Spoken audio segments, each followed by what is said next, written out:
नमस्कार, आप देख रहे हैं डर की गली यूट्यूब चैनल।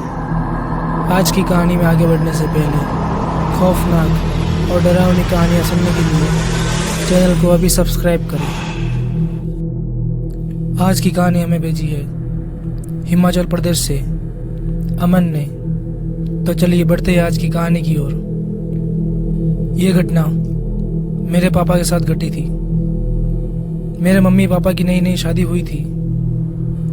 मेरे पापा का ससुराल यानी मेरी मम्मी का घर जंगल के पास हुआ करता था। उस टाइम भूत प्रेतों का बोलबाला था। मेरी नानी कहती थी कि उस समय भूत प्रेत और आत्माएं खुलेआम घुमा करती थी।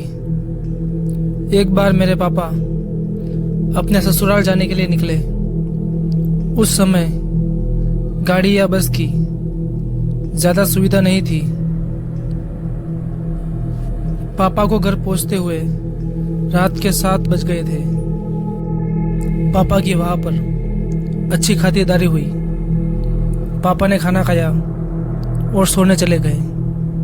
पापा बाहर खटिया पर सो रहे थे। तभी देर रात उनकी आंख खुली और वो पेशाब करने के लिए उठे और घर से थोड़ा आगे खेत में पेशाब करने लगे। तभी अचानक किसी ने पीछे से पापा को जोरदार धक्का दिया और वो जोर से नीचे गिर गए। पापा ने पीछे मुड़कर देखा तो वहां पर कोई भी नहीं था। उनके हाथ पैर छिल गए थे। वो उठे और चुपचाप जाकर खटिया पर लेट गए। सुबह उठकर उन्होंने मम्मी और नानी को कुछ भी नहीं बताया ताकि वो चिंता ना करे। दूसरे दिन वो शाम को बाजार गए। रात के खाने के लिए उन्होंने एक जिंदा मुर्गा खरीदा। वापस घर आने का रास्ता जंगल में से था।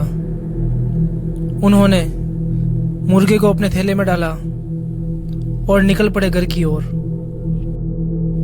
जब पापा जंगल के बीच में से छोटे रास्ते से गुजर रहे थे तभी उन्हें लगा कि उनके साथ और भी कई लोग चल रहे थे, लेकिन उनको वहां पर कोई भी नहीं दिख रहा था। पापा सिर्फ चलते जा रहे थे। तभी अचानक पापा का थैला जिसमें मुर्गा रखा हुआ था वो थैला धीरे धीरे भारी होने लगा। पापा समझ गए थे कि कुछ तो गड़बड़ है। अब थैला इतना ज्यादा भारी हो गया था कि पापा उसे घसीट घसीट कर ला रहे थे।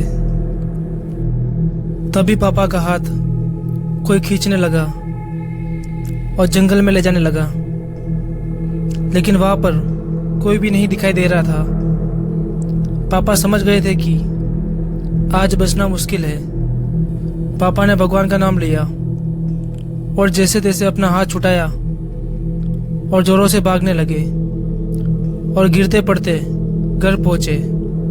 घर पहुंचकर उन्होंने घर वालों को सब बात बताई। पापा ने थैला देखा तो उसमें मुर्गा मरा हुआ था और उस मुर्गे को किसी ने आधा खाया हुआ था जिसमें कीड़े पड़ने चालू हो गए थे। पापा ने उस मुर्गे को थैले के साथ घर से आगे जंगल में फेंक दिया और फिर कभी रात में पापा अपने ससुराल कभी नहीं गए। तो दोस्तों, आज की कहानी में बस इतना ही। अगर ये कहानी आपको अच्छी लगी हो तो वीडियो को लाइक करें और चैनल को सब्सक्राइब करें।